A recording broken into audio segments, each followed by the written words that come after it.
Hola, ¿qué tal? ¿Cómo están? Espero que se encuentren muy bien y pues también espero que no tengamos ningún problema técnico con esta grabación de esta sesión, porque bueno, me imagino si es que están viviendo actualmente aquí en Monterrey o no sé qué estado sean, pero pues aquí en Monterrey está haciendo un aire pues muy fuerte.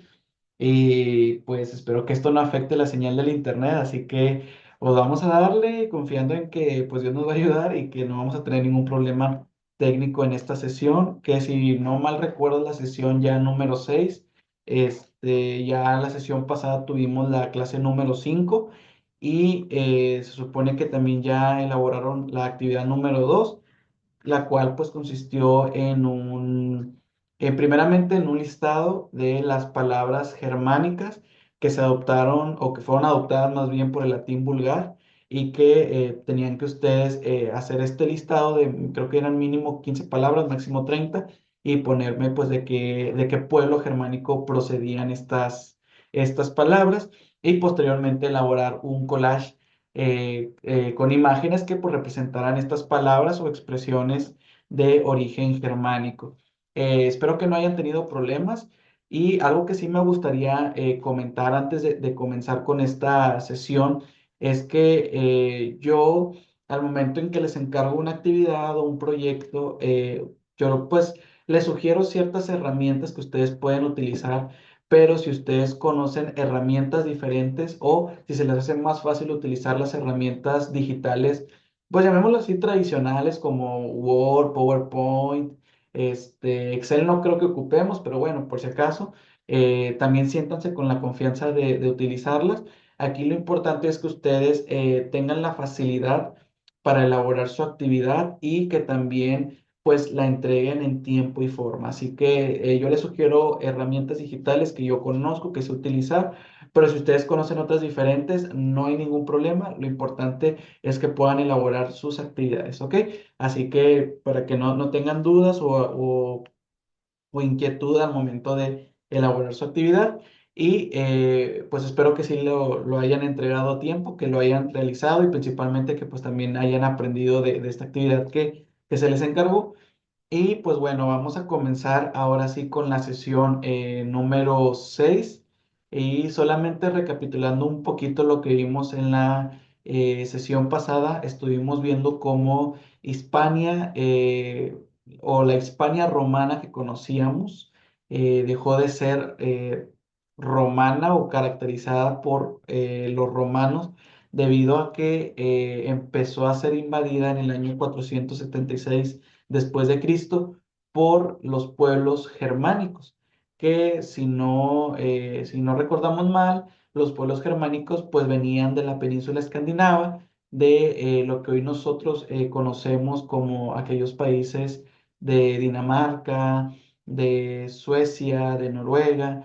Entonces, estos pueblos germánicos venían de esta península y venían con intenciones de conquistar la Hispania romana, lo cual pues sí lograron y también lograron establecerse por muchos años en este territorio. Y pues una de las causas por las que estos pueblos decidieron invadir la Hispania romana es porque pues el Imperio Romano ya se encontraba muy débil, hablando en cuestión de su poder militar, de su poder político, hablando en cuestión de su economía. O sea, el Imperio Romano de Occidente estaba pasando por muchas crisis y pues esto lo debilitó y lo hizo un blanco fácil para estos pueblos germánicos que pues vieron su oportunidad para conquistar estos territorios del Imperio Romano de Occidente, entre ellos pues lo que viene siendo la Hispania que hemos estado pues estudiando en estas sesiones.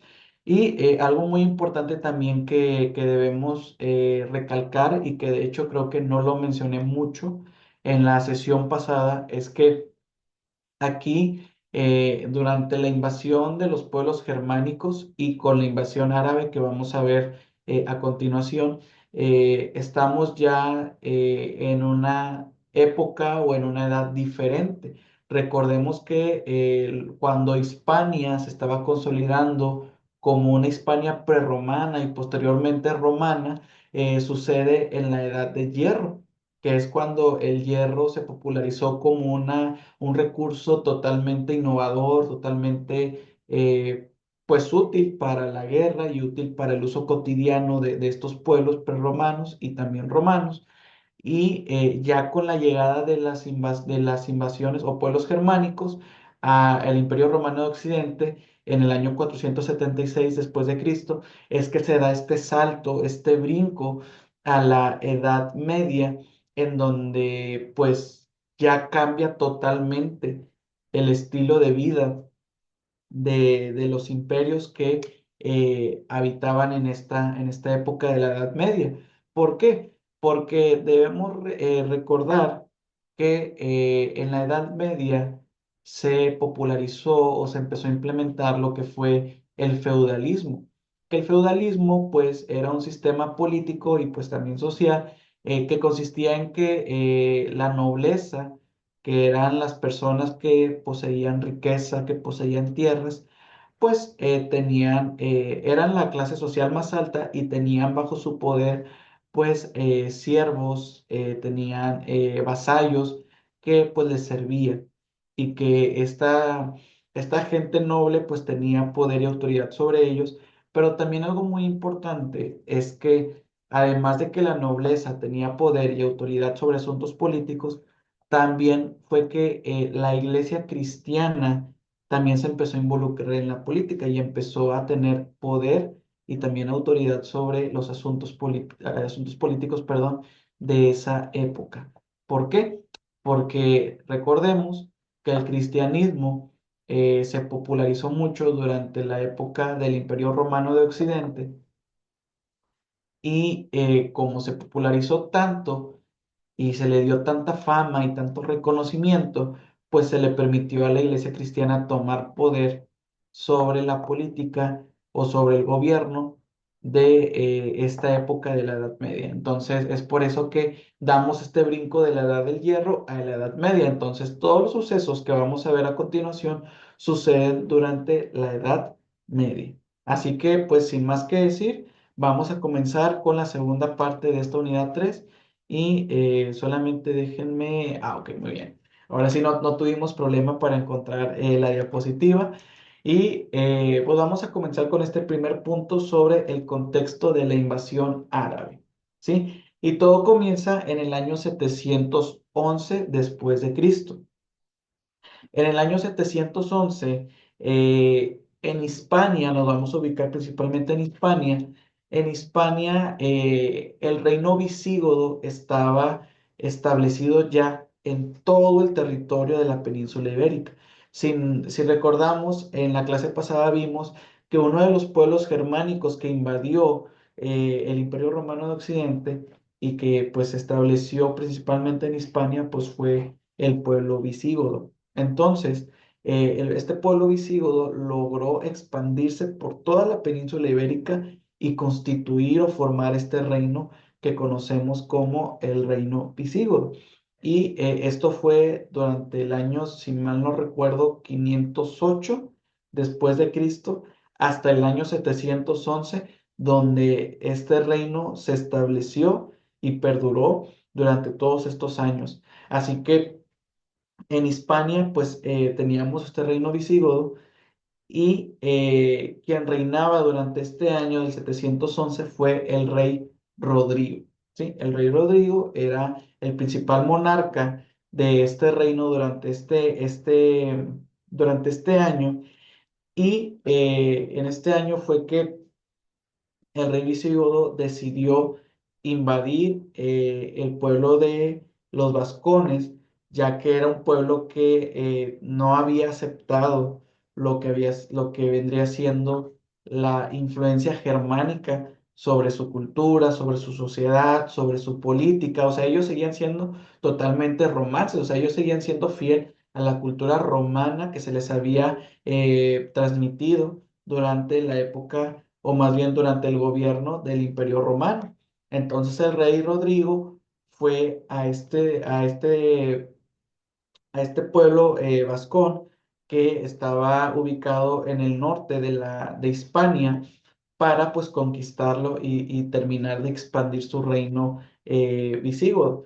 Pero aquí hay algo muy importante, que antes de el reinado válgame la redundancia, el rey Rodrigo estaba, o más bien quien reinaba en el reino visigodo era el rey Witiza, ¿sí? Que este rey fallece por causas naturales y cuando fallece la nobleza, ¿sí? Recordemos que la nobleza pues tenía poder sobre asuntos políticos de, de esta época, la nobleza toma la decisión de nombrar como nuevo monarca al rey Rodrigo. Pero la familia de Witiza, del rey Witiza, no estaba de acuerdo con esta decisión. Así que, debido a esto, la familia del rey Witiza decide traicionar al rey Rodrigo y llamar a los musulmanes que venían ¿cómo? Perdón, se me fue la palabra, de Arabia, ¿sí?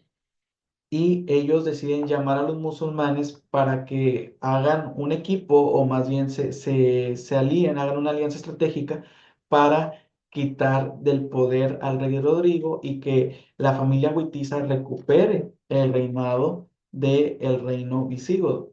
Así que, pues la familia Witiza se comunica con este Musa, que era un rey o emperador del reino árabe, para que mande a su ejército a conquistar lo que fue el reino visigodo y acabar con la vida del rey Rodrigo.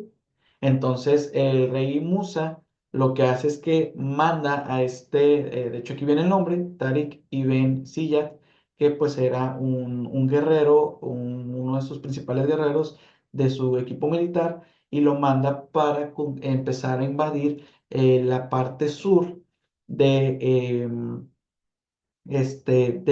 el reino visigodo y esto la verdad que fue un plan estratégico pues muy efectivo porque cuando el rey Rodrigo se encontraba en territorio de los vascones en una guerra para conquistarlos, pues se llevó a gran parte de su ejército militar. Entonces dejaron la parte sur, la dejaron totalmente sin protección. O sea, no había militares, no había ejércitos que pudieran proteger, pues proteger de forma segura esta parte del sur. Entonces, pues los musulmanes aprovecharon esto y comenzaron a invadir, ¿sí? Esta parte del sur del reino visigodo y pues empezaron a tomar fuerza, empezaron a tener éxito y empezaron a establecerse hasta que el rey Rodrigo es informado de esta invasión y él decide, ¿sí? Él decide descender a la parte del sur para evitar que los musulmanes sigan invadiendo, pues, gran parte de lo que viene siendo el reino visigodo. Entonces, el rey Rodrigo desciende hacia la parte sur y empieza esta guerra, esta batalla que se le llamó la batalla de Guadalete, en donde, pues, lamentablemente pierde la vida, ya que en ese momento, pues, es cuando la familia Witiza, pues, lo traicionan y acaban con su vida. Pero el plot twist o el giro de esta historia, que fue un giro drástico que no se esperaba, la familia Witiza, es que la familia Witiza termina siendo traicionada también por los musulmanes. O sea, pues aquí literalmente se aplicó de que lo que siembras, pues eso cosechas, ¿no? Entonces, pues les tocó también una traición que ellos no se esperaban y pues los musulmanes acaban con esta familia y esto les da pie, les deja puerta abierta para que ellos comiencen a invadir el resto del reino visigodo. O sea, ellos empezaron ya una vez que acaban con el rey Rodrigo y con la familia del rey Witiza, pues ahora sí, ellos pues comienzan a extenderse, ¿sí? Por todo el reino visigodo. O sea, comenzaron con el sur, luego se fueron por el centro hasta llegar al norte y expandir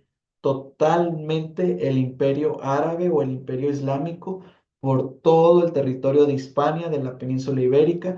Y ahora, pues, Hispania pasó a manos de los árabes. O sea, ahora sí ya no era la Hispania romana, ni tampoco la Hispania invadida por los pueblos germánicos, sino que ahora era Hispania invadida por el imperio árabe, que de hecho esta conquista provocó que se le diera un nuevo nombre a Hispania, que ahorita más adelante vamos a ver cuál es este nuevo nombre, pero ahora sí Hispania pues estaba en manos de los árabes o de los musulmanes.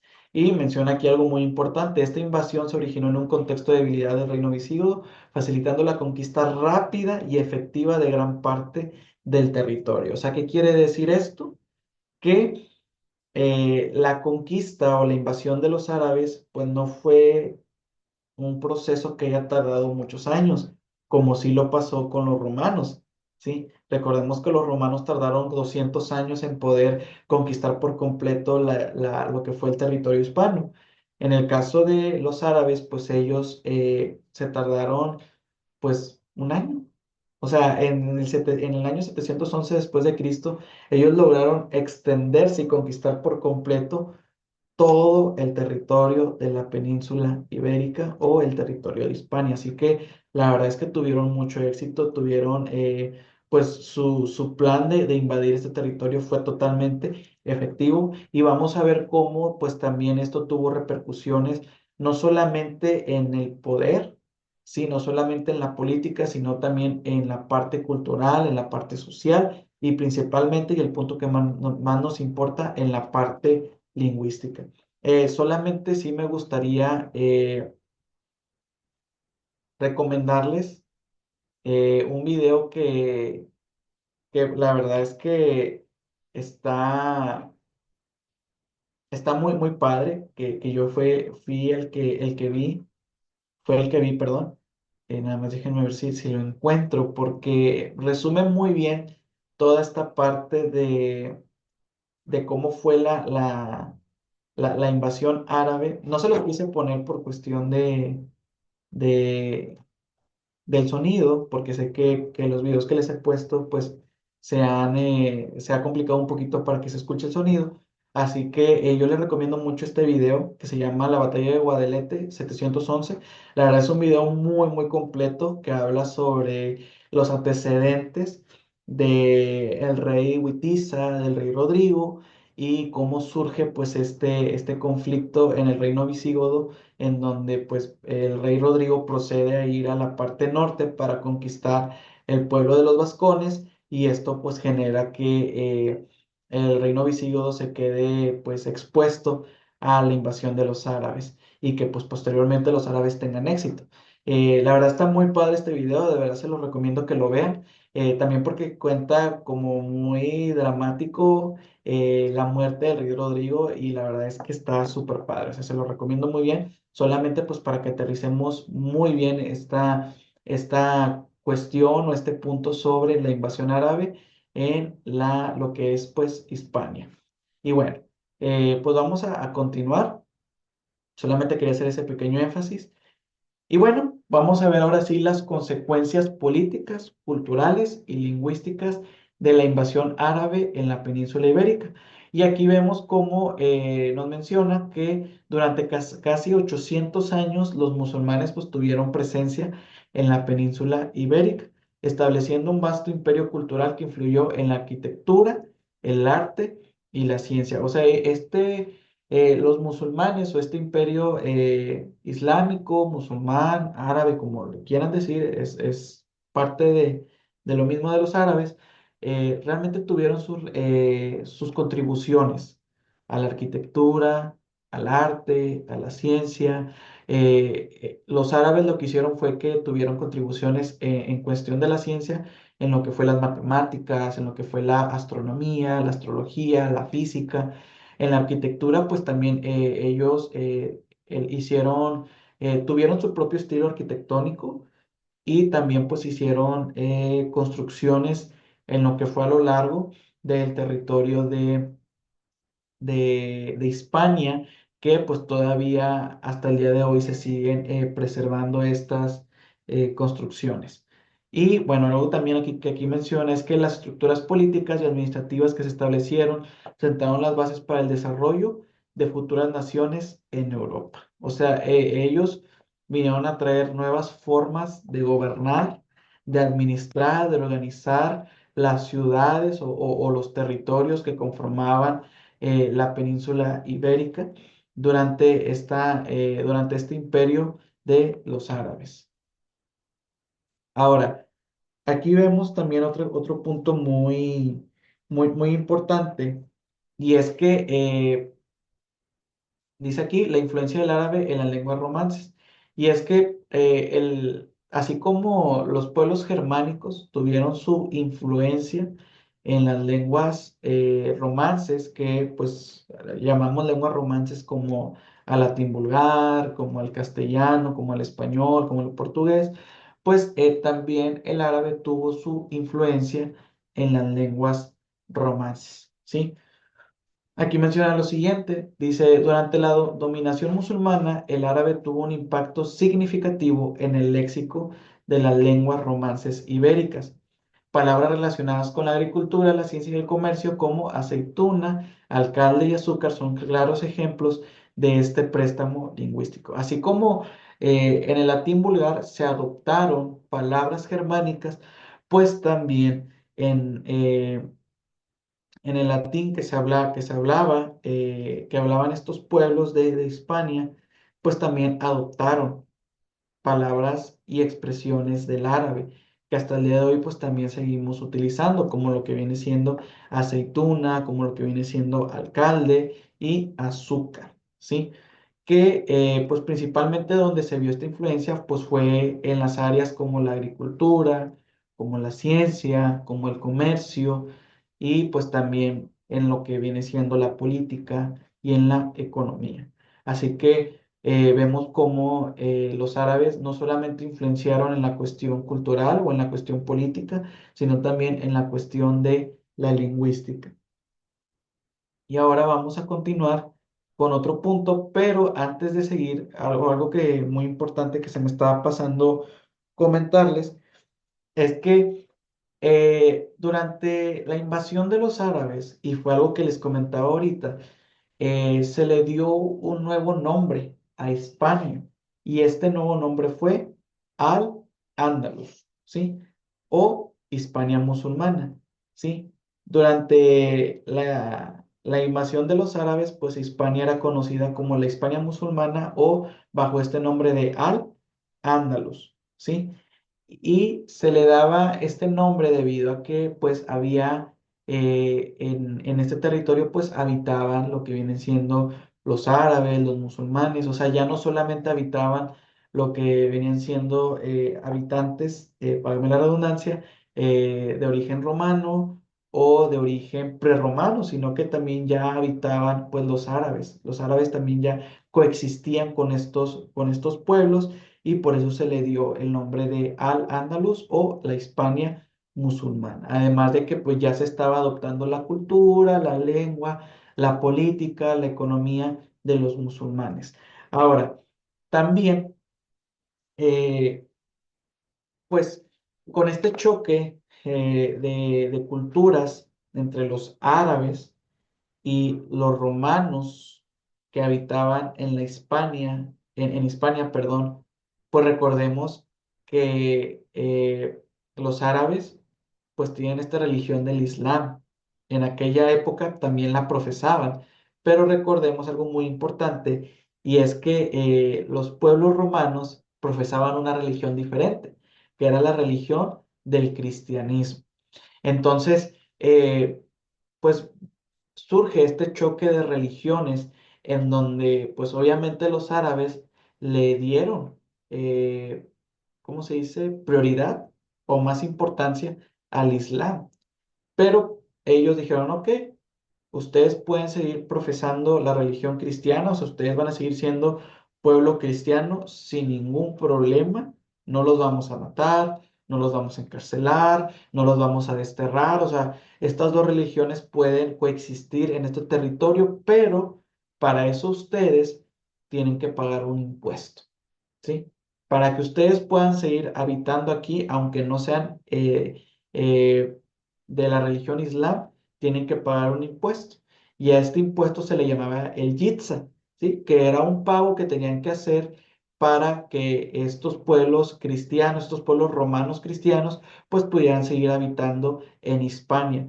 Y a todo este proceso de pueblos cristianos habitando en la Hispania musulmana o en Al-Ándalus, y pagando un impuesto para habitar ahí, se le llamó el mozárabe, ¿sí? El mozárabe es el término o es la expresión que se utiliza para referirse a los pueblos cristianos que habitaban en la Hispania musulmana, ¿ok? Y algo muy importante también, es que tengo unos apuntes porque luego se me olvida la información, es que eh, los mozárabes, ellos pues seguían hablando lo que era el latín, ¿sí? Con cierta influencia de los árabes, ¿sí? De hecho, algo muy importante de los mozárabes es que, recordemos, solamente quiero aclarar que con mozárabes nos referimos a los pueblos cristianos que habitaban en la España musulmana. Lo aclaro porque no quiero que nos perdamos. Entonces, algo muy importante de los mozárabes es que ellos seguían hablando el latín, seguían con su propia cultura, con su propia manera de vestir, con su propia gastronomía, pero aún así ellos eran influenciados por los árabes, o sea, ellos en su vestimenta, pues sí, o sea, ellos tenían su vestimenta original, pero después empezaron a ser influenciados por los árabes, al igual que en la lengua, al igual que en la cultura, así que pues ya se podía decir que ya no eran originalmente romanos o cristianos, sino que ya empezaban a ser influenciados por los árabes en ciertos aspectos, pero aún así se les consideraba como mozárabes, ya que seguían profesando, perdón, la religión cristiana.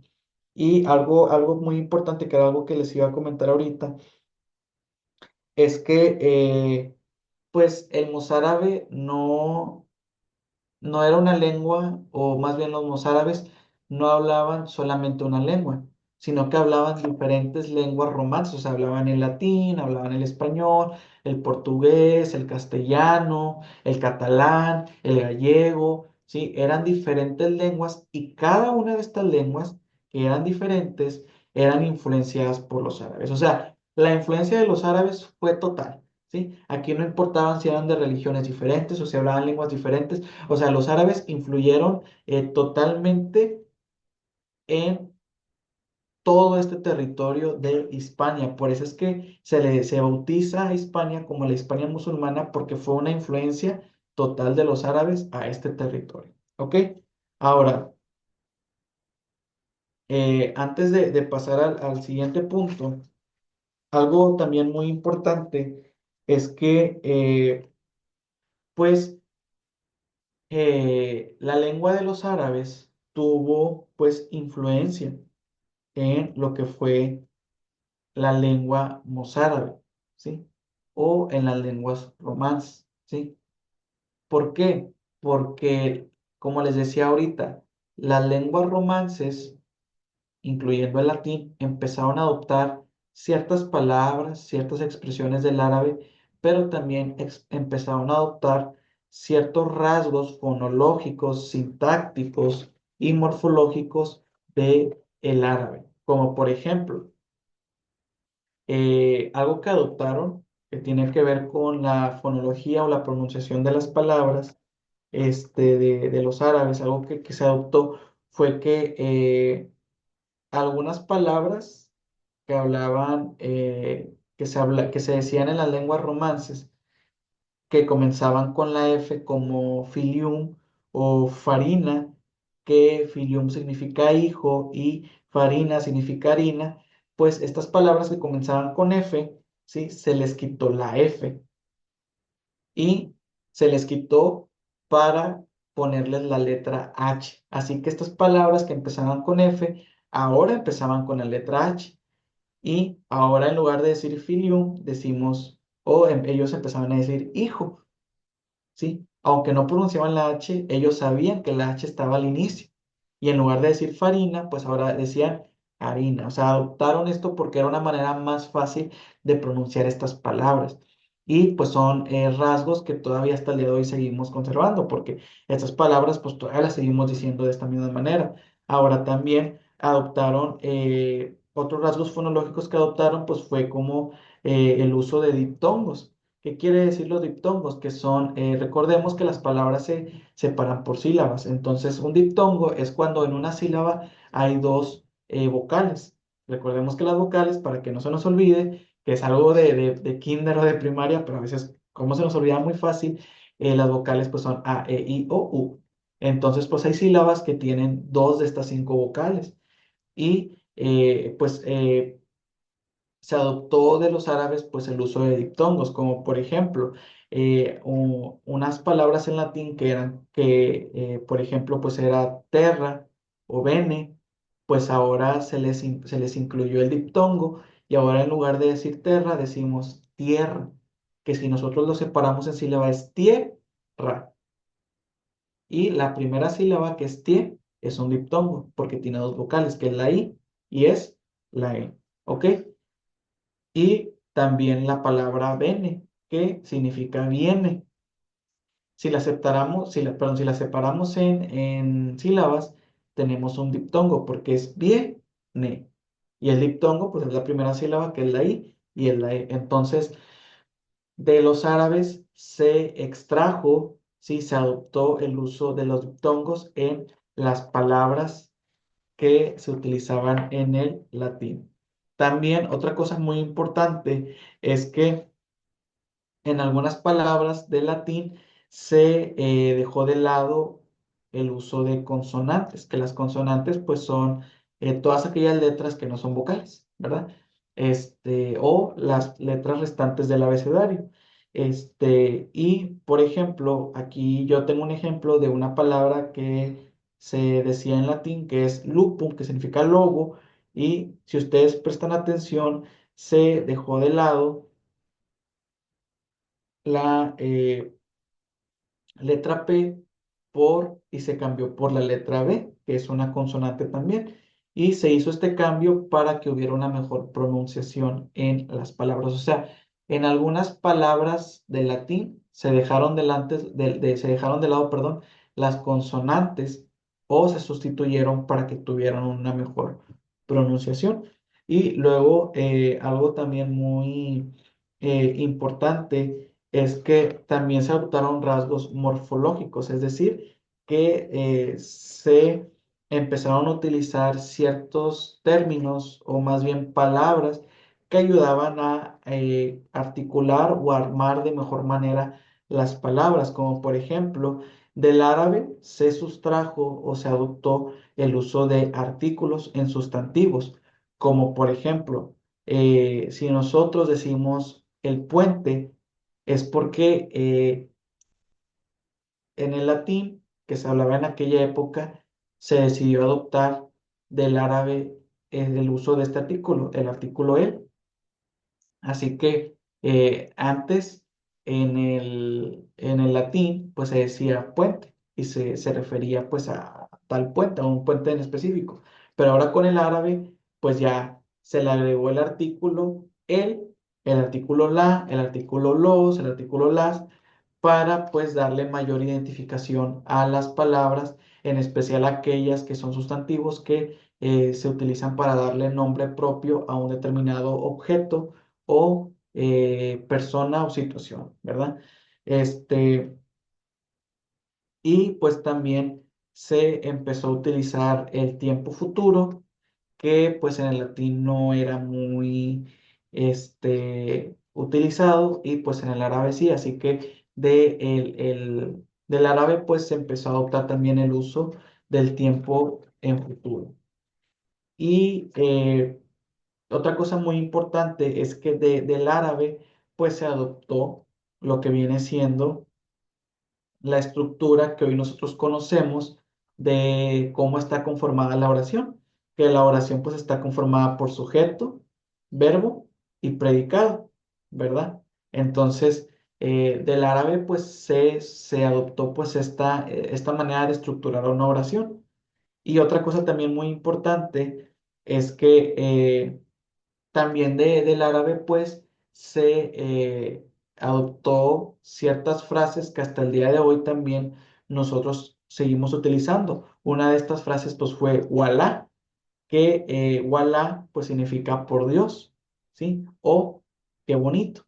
Así que esta expresión de walá viene de la expresión árabe masalá, que esta es la que literalmente significa qué bonito, mientras que nosotros la cambiamos o la evolucionamos en walá, que hoy significa por Dios. ¿Ok? Así que, pues realmente las lenguas romances o más bien, sí, las lenguas romances utilizadas por los mozárabes, pues tuvo una gran influencia por parte de los árabes, así que pues se puede decir que realmente la lengua árabe pues tuvo mucha influencia en las lenguas romances. Y bueno, pues vamos a continuar con otro punto también muy importante, que es la diversidad lingüística en la península ibérica durante esta época de los árabes en Hispania o durante la época de la Hispania musulmana.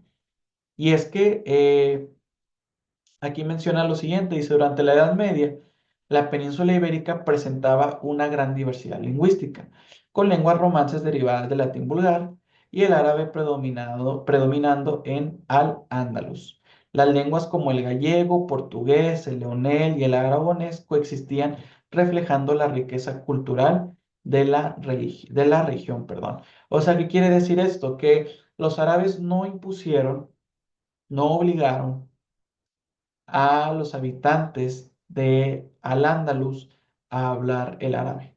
Sí, o sea, ellos no dijeron de que no, nosotros hablamos el árabe, todos tienen que hablar árabe. O sea, ellos no impusieron esta lengua, sino que ellos permitieron que en la península ibérica hubiera una diversidad lingüística, es decir, que se conservara el latín, que se conservaran las lenguas romances que venían también del latín vulgar y que hubiera este choque de lenguas, ¿sí? Y no solamente que se hablara una, sino que hubiera esta diversidad lingüística. De hecho, aquí yo tengo una información que me gustó mucho y que me gustaría compartirles sobre cómo estaba distribuido eh, esta diversidad lingüística en todo el territorio de la península ibérica. Y bueno, en el norte y oeste se hablaban diversas lenguas romances derivadas del latín vulgar, como el gallego, el portugués, el leonés, el aragonés y el castellano. O sea, si nosotros ahorita buscamos, de hecho, ¿por qué no? Vamos a buscar un mapa de Al-Ándalus para darnos una idea.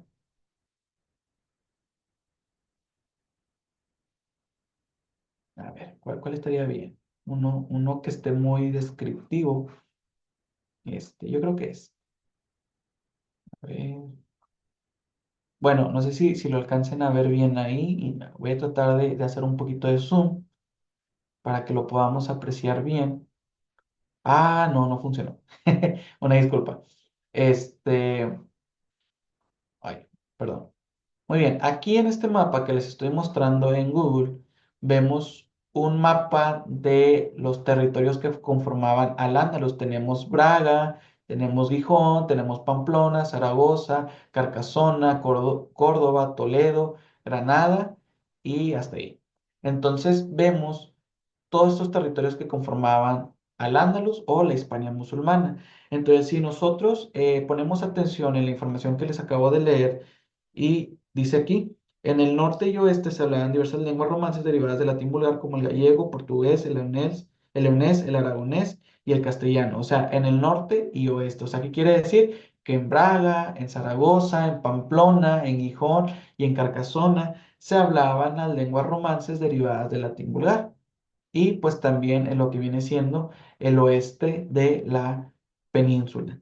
Y luego vemos que en el sur era donde más se hablaba el árabe. O sea, como pues los árabes llegaron primeramente en el sur, y pues fue donde más rápido y por más tiempo se establecieron, pues fue ahí donde la lengua árabe se estableció todavía más, Por eso tiene sentido que en el sur es donde más se haya hablado el árabe, principalmente en los territorios de Granada, Toledo y Córdoba. Así que ahí es donde más se hablaba el árabe, ¿sí?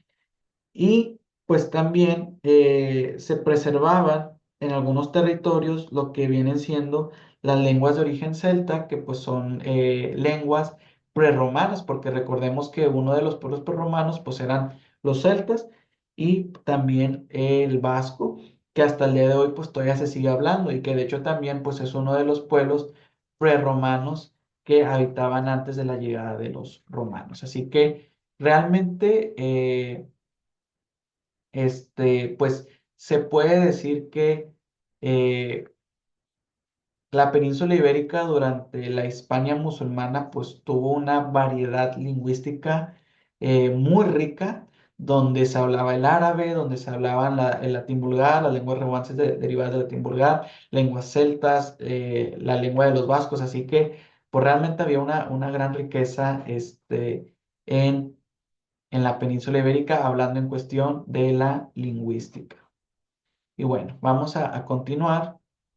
Ay, aquí no era, me estoy confundiendo, una disculpa.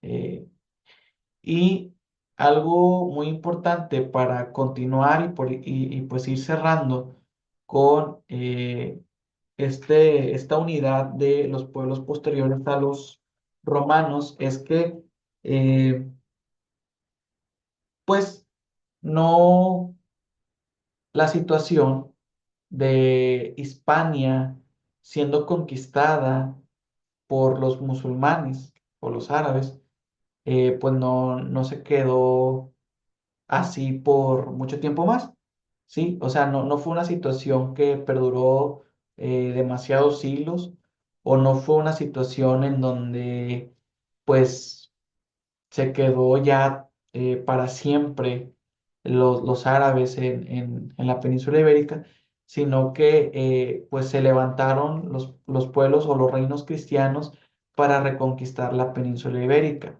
¿sí? Y es aquí donde tenemos la evolución del castellano y de las lenguas romances, que es un tema que más adelante vamos a estar viendo a detalle, pero ahorita nos vamos a enfocar en este suceso histórico de la Reconquista, ¿sí? ¿Qué fue este suceso de la Reconquista? Este suceso de la Reconquista, pues fue un proceso histórico en donde eh, los reinos cristianos, ¿sí? Que había en la península ibérica, los cuales eran León, Castilla, Aragón y Navarra, se levantaron en armas para conquistar nuevamente la península ibérica y que ya no estuviera bajo el dominio de los árabes, sino que estuviera ahora bajo el dominio de los pueblos cristianos. Y todo esto sucede gracias a un guerrero, a un soldado llamado Don Pelayo, que habitaba en el pueblo de Asturias, ¿sí? Ubicado en el norte de la península ibérica, y es ahí donde él decide formar este reino de Asturias, que fue pues el reino que dio comienzo a, a este proceso de la reconquista, y pues fue quien se levantó para retomar nuevamente las tierras y que fueran nuevamente propiedad de los cristianos. Aquí menciona el castellano emergió en la región de Castilla y comenzó a ganar predominancia a medida que los reinos cristianos avanzaban durante la Reconquista. A pesar de su ascenso, las lenguas romances como el gallego, catalán y aragonés mantuvieron su vitalidad regional, creando un pluralismo lingüístico. O sea, ¿qué quiere decir esto? Que gracias a la Reconquista, que ahorita vamos a ver un video, porque ahorita por cuestiones de tiempo no me puedo profundizar mucho sobre todo este proceso de la Reconquista, pero gracias a la Reconquista y que los pueblos cristianos o los reinos cristianos retomaron lo que fue la península ibérica, fue que las lenguas romances evolucionaron, en especial el castellano, ¿sí? O sea, el castellano fue el que más evolucionó y logró establecerse como una lengua que hasta el día de hoy seguimos hablando. De hecho, nuestro español está basado y fundamentado principalmente en el castellano. Así que fue gracias a que don Pelayo con su reino de Asturias decidió levantarse para recuperar la península ibérica y que se formaran estos nuevos reinos cristianos que también los vamos a ver más adelante y que ahora sí se dejara de lado las lenguas, la lengua árabe, perdón, la cultura árabe, toda la influencia árabe que había, se dejara de lado y que se retomara toda esta cultura cristiana, influencia cristiana y principalmente las lenguas romances y que fueran las lenguas, ahora sí, que eran, pues, ¿cómo se dice? Las lenguas, ay, se me fue el nombre de la palabra, oficiales, las lenguas oficiales, ahora sí, de la península ibérica. Ya la lengua oficial no era el árabe, ya la lengua oficial no eran las lenguas germánicas, sino que ahora era el, las lenguas romances derivadas del latín vulgar y la que tuvo su mayor evolución fue el castellano, que pues hasta el día de hoy seguimos hablando, ¿ok? Así que pues vamos a ver un video que yo sé que les va a gustar mucho, que habla sobre este proceso de la reconquista y pues vamos a poner mucha atención.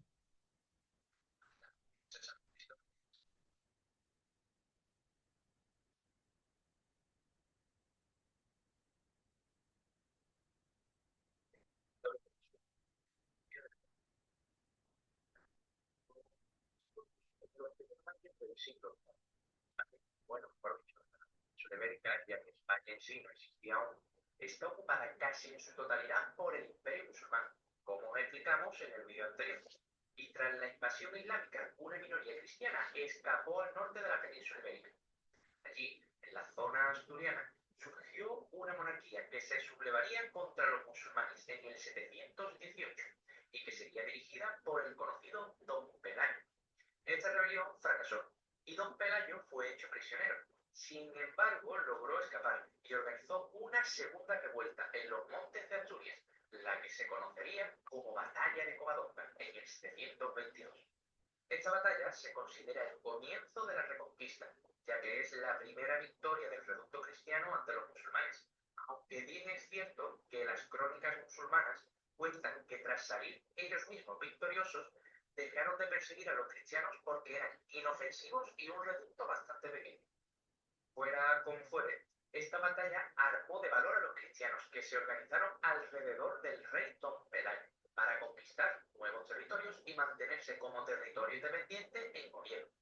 Sería ya con el rey Alfonso I de Asturias cuando el pequeño reino cristiano empezaría a beneficiarse de las dificultades que vivía el califato árabe. Empezaron a llegar cristianos de la zona del Duero, zona que dejaron despoblada para así unificar fuerzas. Por su parte, los musulmanes desistieron en acabar con los cristianos, ya que veían innecesario dominar un terreno montañoso de pocos recursos y con inviernos bastante duros. Por otro lado, los francos, con su victoria en el año 732 en la batalla de Poitiers, también contribuyeron a que los musulmanes se fueran olvidando de controlar el norte peninsular. Además, con Carlomagno, cuando que los francos. Una disculpa por ese comercial, pero bueno, por si no tenían Amazon, vamos a esperar un poquito. Ya saben cómo es YouTube con sus anuncios publicitarios.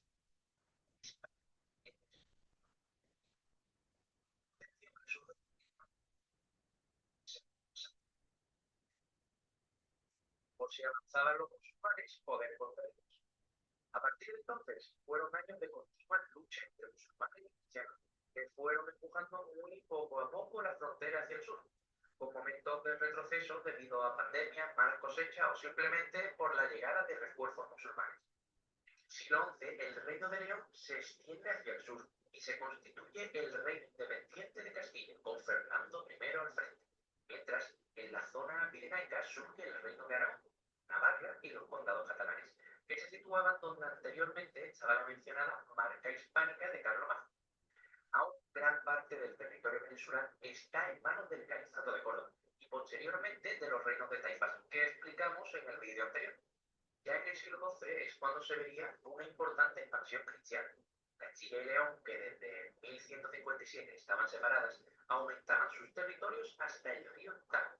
En 1130 se funda el Reino de Portugal, que realizaría la reconquista por su cuenta y expandiéndose hasta la desembocadura del Tajo. Por su parte, el Reino de Aragón supera el río Ebro hacia el sur, mientras que los condados catalanes alcanzan su desembocadura. Ambos territorios, los condados catalanes y el Reino de Aragón, se acabarían fusionando en 1137. Mientras, en el otro bando, los almohades han conseguido restablecer el control británico, ya que este se había dividido en taifas, como ya sabéis. Los almohades, dirigidos por Amir ul-Muslimi, que pasaría a la historia conocido como Mira Mamolín, llegó a infligir una durísima derrota a las tropas castellanas de Alfonso VIII en la batalla de Alarcos en 1195. Esta importante derrota cristiana provocó un declive tanto en la expansión territorial como en la moral cristiana, ya que tras siglos de continuo avance hacia el sur, la población estaba extenuada. El rey Alfonso VIII se encontraba en aquel entonces en Toledo, capital del reino, y ahí se encontraba el arzobispo de Toledo, Rodrigo Jiménez de Rada, quien con una brillante idea iba a cambiar el futuro de la guerra. Y es que el arzobispo propuso al rey contactar con la Santa Sede para que el Papa Inocencio III declarase la guerra contra los musulmanes como una cruzada. Esto haría llegar a cruzados de toda Europa y sobre todo cubriría la retaguardia con el avance hacia el sur.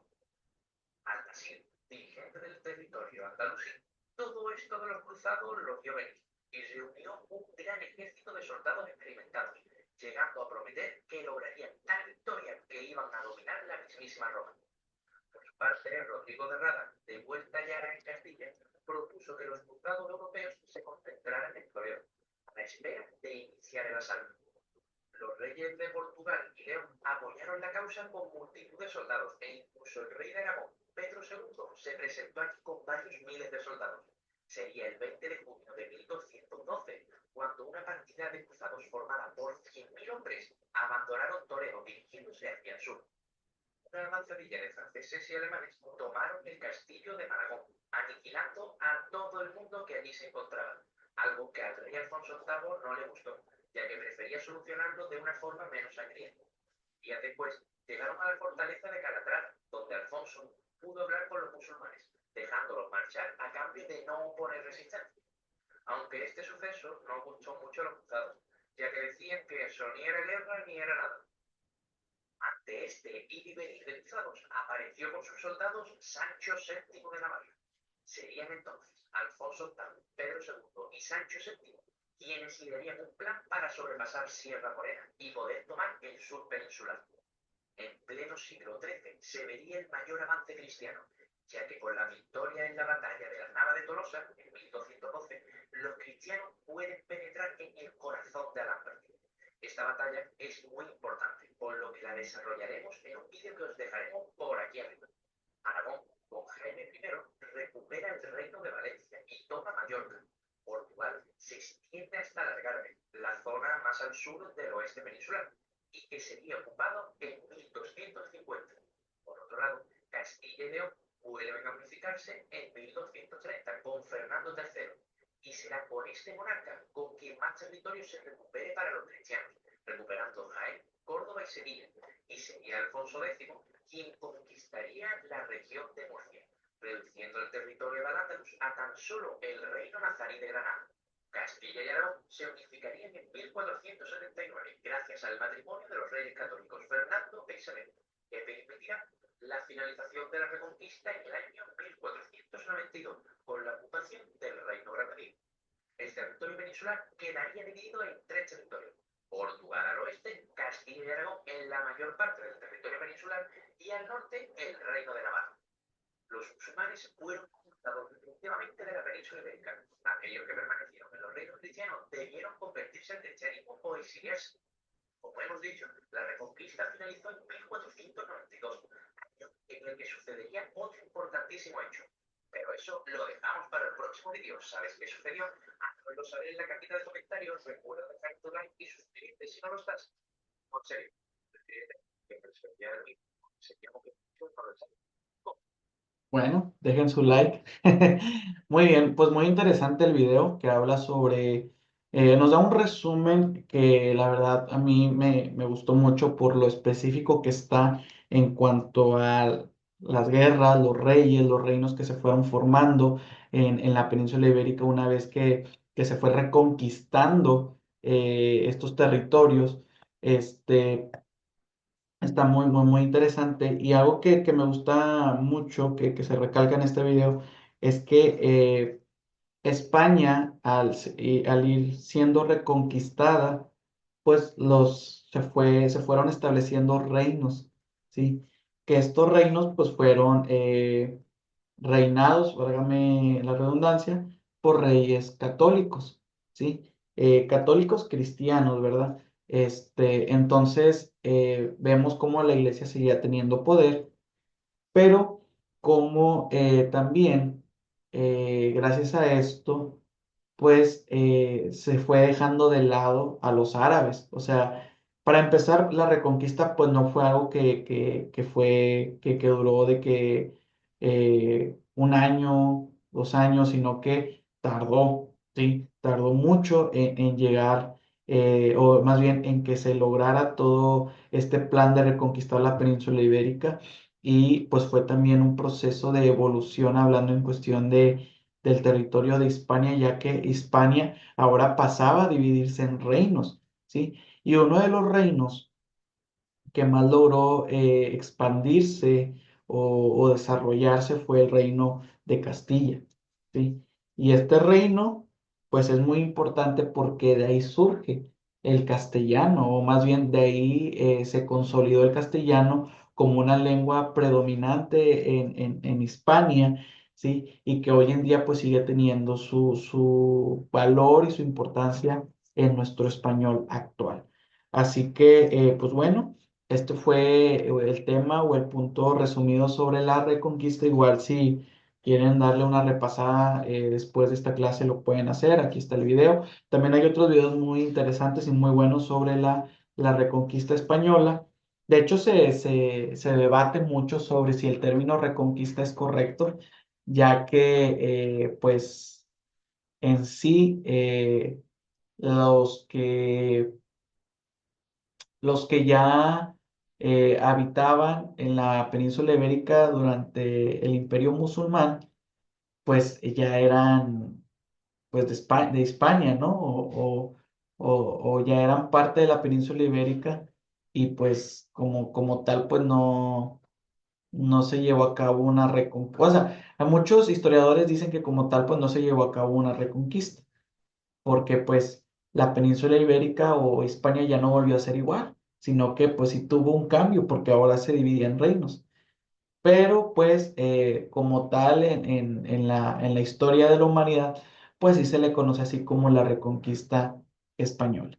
Así que pues, les comento esto por si luego investigando se topan con este dilema, pues ya es cuestión de la opinión y la perspectiva de cada uno, pero al menos en lo que es la historia, pues sí se le conoce este proceso histórico como la Reconquista española. Pero bueno, vamos a dejar hasta aquí esta unidad número 3 y me gustaría proceder a explicarles la evidencia número 2 que me van a entregar. Les voy a dar una semana y media para que puedan realizarla. La verdad es que no está complicada la evidencia, está interesante y pues bueno, les voy a explicar en qué consiste esta evidencia. Muy bien. La evidencia de aprendizaje número 2 o el proyecto número 2 que corresponde a la unidad 3, se llama Mapa Mental de Al-Ándalus. Recordemos que Al-Ándalus pues es lo que fue la Hispania musulmana y como pues en estas sesiones no pudimos abordarla de manera detallada en cuestión de su cultura, en cuestión de la religión y en cuestión de la lengua mozárabe, que se hablaba en Al-Ándalus, pues les voy a pedir que hagan un mapa mental con esta información que no pudimos ver a detalle. Y para eso, pues primeramente en su evidencia me van a incluir la portada con los datos y luego me van a hacer un mapa mental. Para los que no recuerdan lo que es un mapa mental, pues un mapa mental es un organizador gráfico en donde el título del mapa se coloca en medio y se coloca, se coloca el título rodeado de un círculo, una nube o un rectángulo, por ejemplo. Bien, los voy a poner aquí. Mapa mental. Y aquí vemos cómo, por ejemplo, aquí el título está en medio, pero no tiene un contorno en forma de nube, o sea, el título. Y aquí podemos ver que sí. Aquí en este ejemplo vemos cómo el título es el mapas mentales y a su alrededor tiene una forma. Ustedes pueden ponerle una forma de sol, una forma de nube, una forma de rectángulo, una forma como ondulada, ¿sí? Más bien ovalada, no sé por qué dije ondulada, ovalada, y pues el título se coloca en medio. Entonces, en medio ustedes me van a poner el título del mapa mental que es al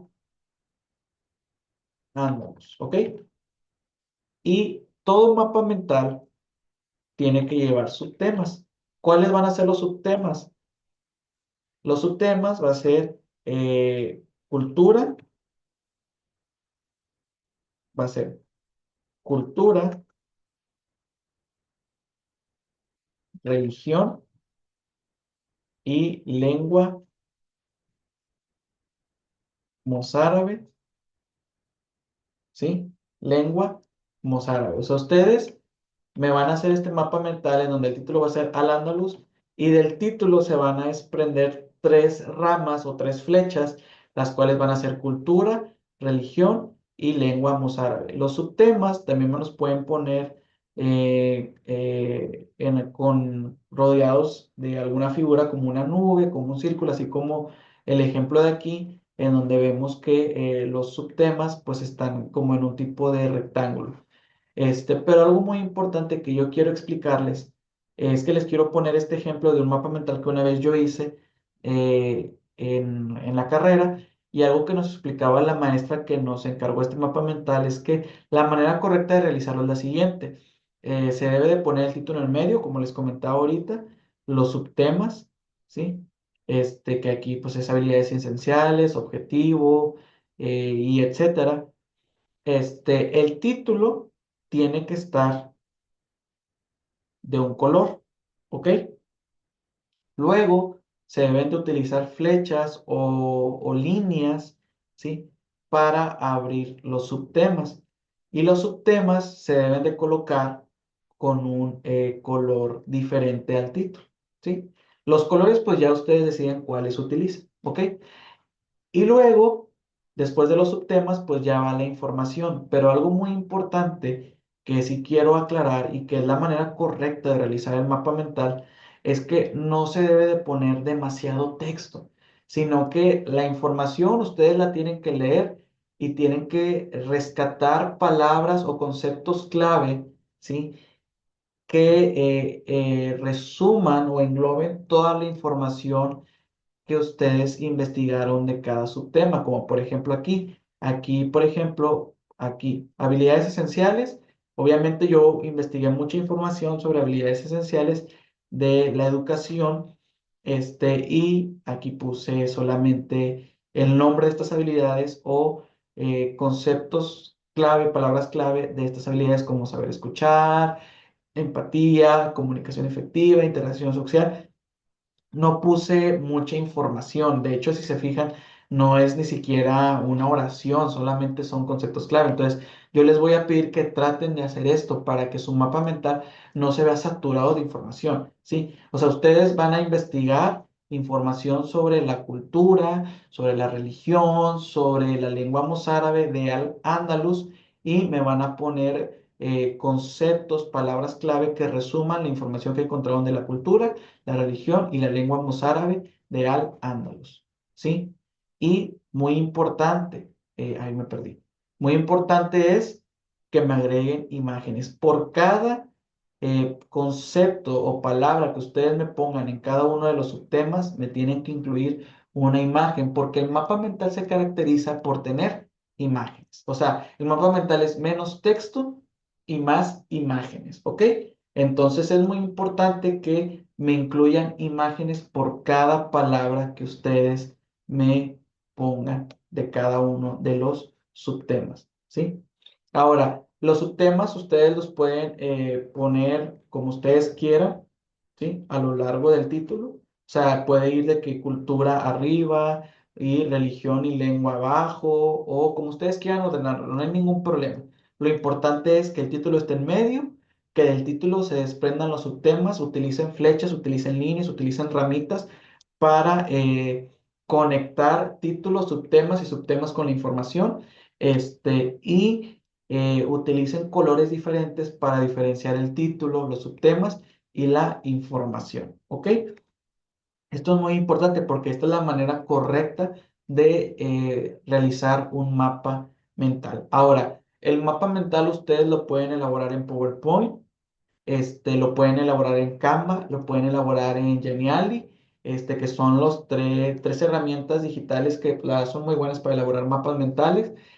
Solamente sí les voy a pedir que ya que ustedes realicen su mapa mental, sáquenle captura o guárdenlo en formato PNG, JPG, que el mapa mental se les va a guardar como una imagen y péguenmelo aquí, donde dice mapa mental, péguenmelo aquí, aquí debe de ir el mapa mental y ya me lo pegan,